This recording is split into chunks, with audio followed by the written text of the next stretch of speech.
একই কার্ড খেলা হচ্ছে যে আমার বাবা কি করলেন সেজন্য আমি দায়ী। সারা আপা, তার বাবা ডক্টর কামাল হোসেন, হ্যাঁ, তাকে নিয়েও আজকে প্রশ্ন উঠছে এবং আমরা নাকি বিশেষ উদ্দেশ্য চরিতার্থ করতে এখানে এসেছি। লিপি আপা আরও ভালো বলবেন। একমাত্র ওয়ালটন এসি দিচ্ছে 1 বছরের রিপ্লেসমেন্ট গ্যারান্টি এবং কম্প্রেসারের 10 বছরের গ্যারান্টি। সেদিন সকাল 9:15 যেদিন কালকে আমরা তো এই পিটিশন দায়ের করলাম, লিপি আপা বললেন যে বাচ্চারা তো ডাক দিয়েছে রাস্তায় নামার, এদেরকে তো আবার গুলি করবে, আমরা কি কিছু করতে পারি না? এই একটা প্রশ্ন থেকে একজন আইনজীবী হিসেবে দায়বদ্ধতা থেকে আমরা এসেছি।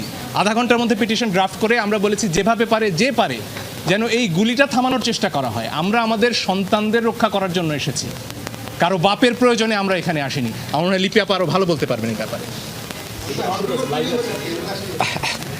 যেটা হয়েছে যে আমরা এখানে এসেছিলাম সম্পূর্ণ একটা অরাজনৈতিক, আমাদের শিশু মানে যারা আছেন আন্দোলনকারীরা বা বাচ্চারা যারা মাঠে নামছে তাদের জীবনটা রক্ষা করার জন্য এবং যারা মারা গিয়েছেন তাদের কী বলবো যে তাদের মৃত্যুটা যে স্বাভাবিক মৃত্যু ছিল না সেগুলোর জন্য। তো এটিকে সামহাও আজকে আমরা যেটা দেখেছি যে অনেক আইনজীবীরা পিছন থেকে একটা রাজনৈতিক রূপ দেওয়ার চেষ্টা করে। একদম পরিষ্কারভাবে বলি, এখানে আমরা কেউই কোনো রাজনীতি করার জন্য আসছি না। লাশের উপরে রাজনীতিবিদরা করেন, আইনজীবীরা করেন, এটা আমি সম্পূর্ণভাবে বিশ্বাস করি।